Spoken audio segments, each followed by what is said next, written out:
You don't know true insanity until you've met an HOA Karen with a ruler.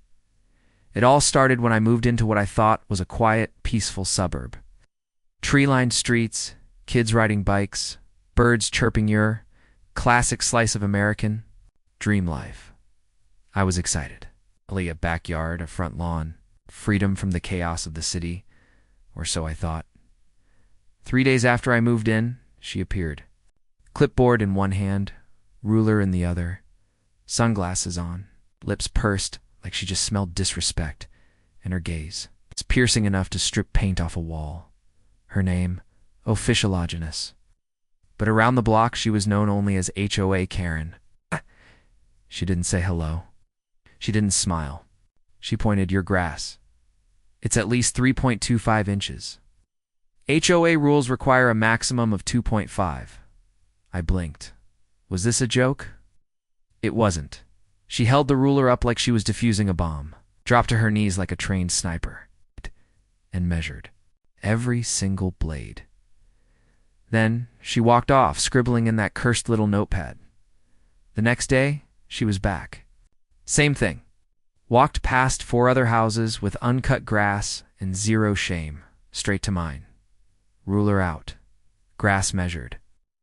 Note taken by the end of week 1. I had 3 violation notices tucked under my doormat. Violation 1. Grass length exceeded. HOA regulation. Violation 2. Grass had uneven aesthetic. Violation 3. Grass might attract vermin. Might I mowed the lawn 3 times in 5 days. Bought a leveler. Measured it myself. Didn't matter. On day 9, she brought back up a digital caliper. I kid you not. She stood there, measuring a blade of grass like it owed her money. Neighbors began to whisper. "She's done this before," they said. "She once fined someone for having an over-enthusiastic sprinkler system." At first I laughed, but the notices kept coming and the fines started to pile up. $50, $75, $100. I asked the HOA board for help. They told me Karen was within her rights as compliance chair. I asked if I could appeal. They said, "Feel free, but it may trigger a full inspection." A full inspection. In this economy, suddenly it wasn't about grass anymore. It was about control, about dominance, about one woman's quest to rule the neighborhood. 1/4 inch at a time, and I wasn't the only victim. That's when I started documenting everything. Hidden cameras. Time-stamped footage.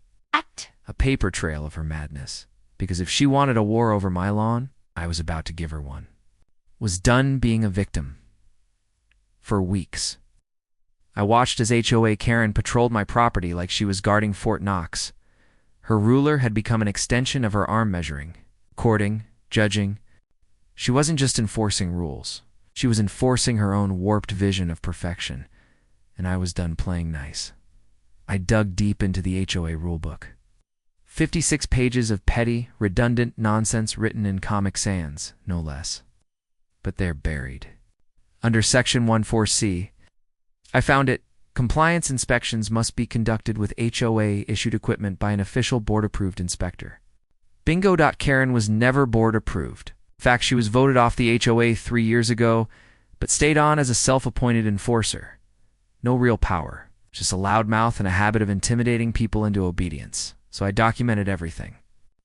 Every ruler measurement, every drive-by glare, every forged fine she dropped off at my door.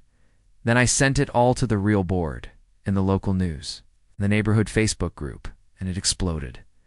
Turns out I wasn't the only one. Karen had fined people for mailboxes being too whimsical, for wind chimes that disrupted spiritual harmony. One guy got written up for laughing too loudly near the sidewalk. The Facebook post went viral. Neighbors flooded the comments. She told my son his bicycle violated the symmetry of the cul-de-sac. She took photos of my Christmas lights and said they triggered her migraines. Karen once reported my garden gnome to animal control. The board had no choice but to act. They called an emergency meeting. Karen, of course, showed up with her measuring tape, a binder full of evidence, and a face tighter than a Freshly stretched trampoline. She sat down, smug and ready to speak. But this time, I had the floor. I presented video after video, photos, the HOA charter, testimonials from half the block. Silence fell over the room. The president of the board leaned forward and asked the question we were all thinking. Karen, where exactly did you get your authority? She froze. Then, like the air had been let out of her, she muttered, I was only trying to help. The board revoked her access, removed her from all mailing lists, banned her from approaching other residents without written consent. Her reign was over. The next morning, I stepped outside. No notes, no fines. No woman with a ruler crouching. In my bushes, just piece my grass. Still a little over the limit, but beautifully so. Because after all that, I let it grow. Tall, wild, free. Is a symbol that sometimes a lawn isn't just a lawn. It's a line in the sand. And when HOA Karen tries to cross it, you measure her instead.